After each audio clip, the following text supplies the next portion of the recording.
Morning children, today we are going to begin with chapter 5, that is supply, law of supply and elasticity of supply. The meaning of supply is that supply of a commodity refers to the quantity of a commodity which producers or sellers are willing to produce and offer for sale at various prevailing prices at a particular period of time. Right? So in this definition we note three main things over here to which we can say as features of supply. One is supply is a desired quantity, that is the producer is willing to supply. You have heard in the definition I said that producers or sellers are willing to produce. So it is a desired quantity which the sellers are willing to sell and not how much they actually sell. Right? This is a desired quantity, or you can say it's an ex ante concept.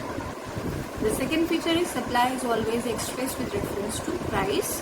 With a change in the price of a commodity, its supply will also change. And the third feature is supply is a flow variable as it is measured over a time period. These are the three features which we derive from the definition of the supply.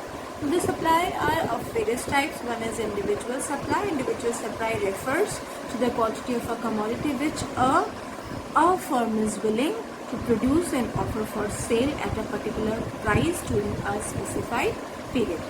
Then market supply. The market supply is the quantity that all the producers, so the keyword is over here, all the producers are willing to produce and offer for sale at a particular price during a specified period is known as market supply or industry supply.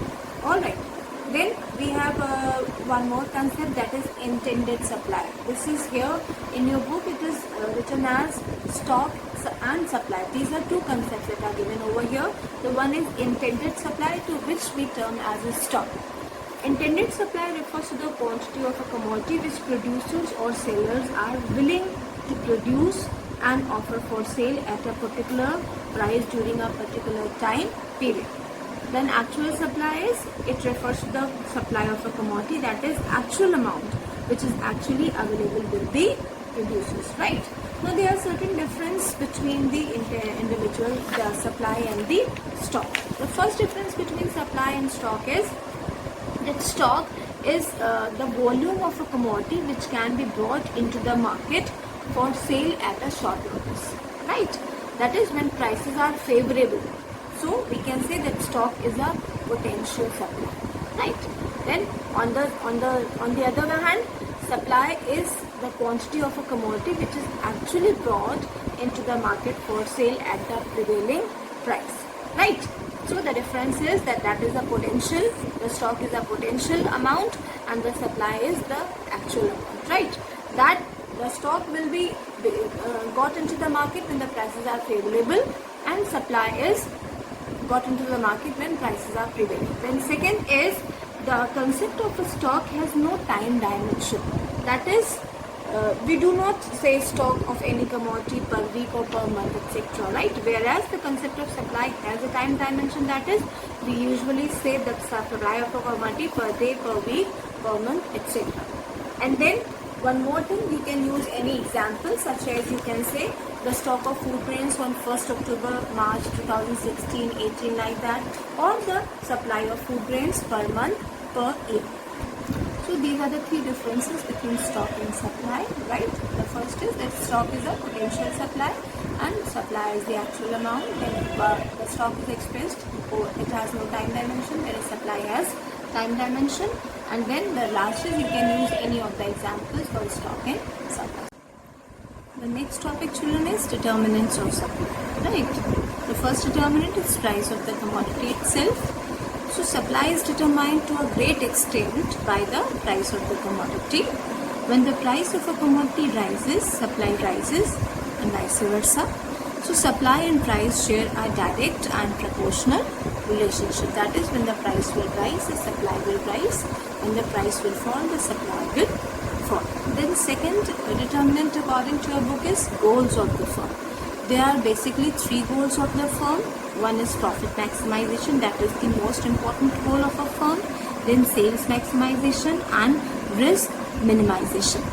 When the firm's goal is profit maximization, then it will supply more at a higher price and less at a low price because it is trying to maximize its profit. When the goal of the firm is to maximize its sales, then it will supply more even at a lesser price to maximize its sales. The firm may like to maximize their sales in order to acquire status and prestige and dominate the market. The third goal is when the goal of the firm is risk minimization, when the firm would be ready to supply less and play safe in the market. The next determinant is prices of the inputs. When the prices of inputs fall, it leads to cost of production falling, then profit margin rises and supply rises. I hope you understand the relationship. If the prices of inputs are low, that will lead to a lesser cost of production. A lesser cost of production will lead to higher profit margin of the producers, so they will supply more, right? So, and when prices of inputs will rise, vice versa will happen, right? Then next is the prices of related goods. When the prices of related goods rise, then supplier will supply more of the related goods and less of the commodity in question. Suppose we take two commodities, again tea and coffee. So if the price of tea is rising and the commodity in question is coffee, so the producers will start switching to the production of tea from the production of coffee because the production of tea has become profitable. The next determinant is state of technology or the technology of production.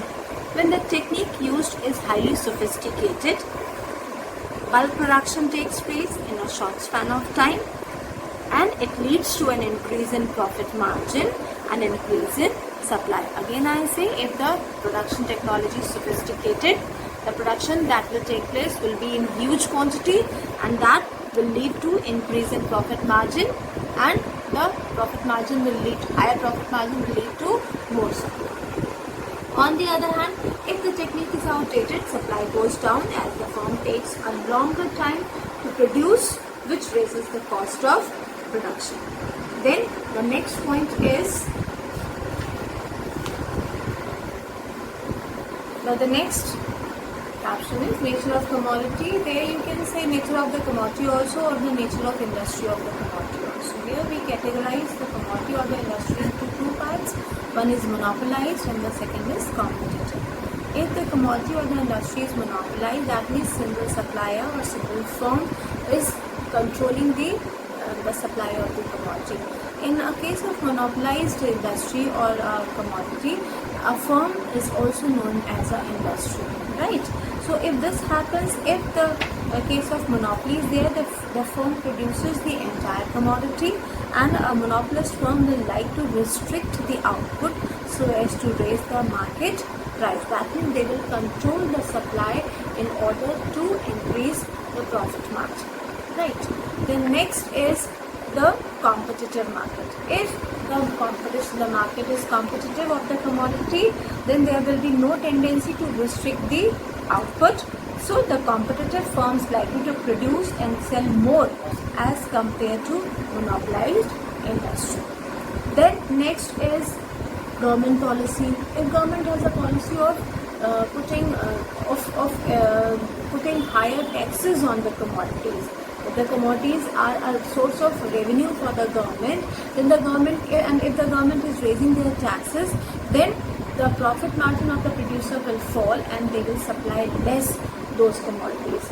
On the other hand, if the government is reducing the taxes for the commodity, then the producer's profit margin will rise and they will supply more of that commodity. So in both the cases, if the taxes are low, the supply of the commodity will be high. If the taxes are high, the supply of the commodity will be low.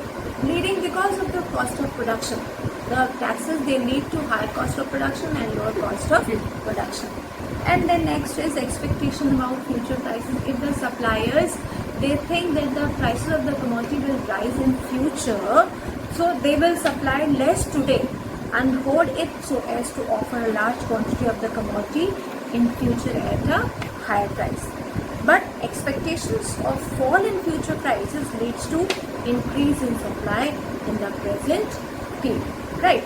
Then next is, the next determinant of supply is natural factors. If the natural factors are favorable, such as agriculture production goes up, leading to a greater supply of the raw materials to the industries, thereby increasing the supply of the commodities. On the other hand, when the natural conditions are unfavorable, opposite conditions will prevail in the economy. And then next is agreement among producers. Sometimes the producers, they form a pool of themselves and they create a artificial scarcity of the commodity. What happens? Sometimes producers may form a pool and enter into some agreement to restrict the supply of the commodity to earn large profits. In that case, the supply of the commodity will fall.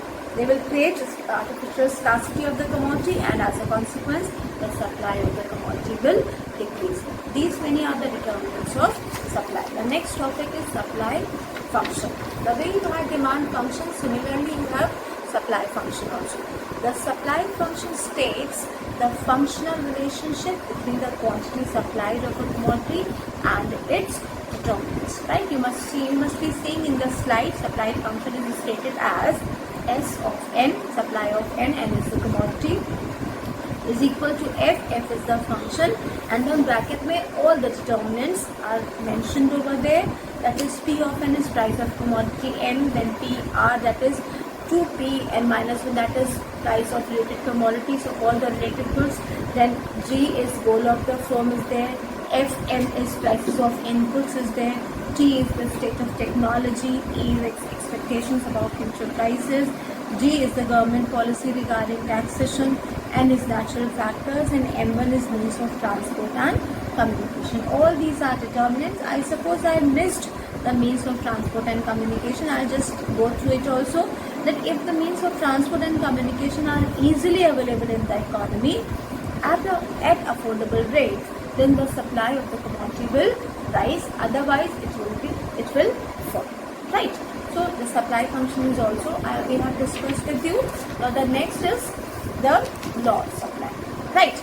Law of supply says that the supply increases with the rise in price and it falls with the fall in price, other factors remaining constant. That is ceteris paribus. What are the other factors? The determinants that we have just studied. We study again the law of supply between price and commodity supply. The way we study the law of demand, where we establish a relationship between price and demand. Similarly, we study the law of supply between price and supply, keeping other determinants of supply constant. Is that clear? Now, the law of supply can operate only when the following conditions or assumptions are fulfilled. 1. The price of related goods, they are constant, they are assumed to be constant. Then prices of inputs, they are also assumed to be constant. All the determinants that you just studied, they will all remain constant. Then the law can best be explained with the help of a supply schedule. Right, the schedule must be there, which is there in your slide, right?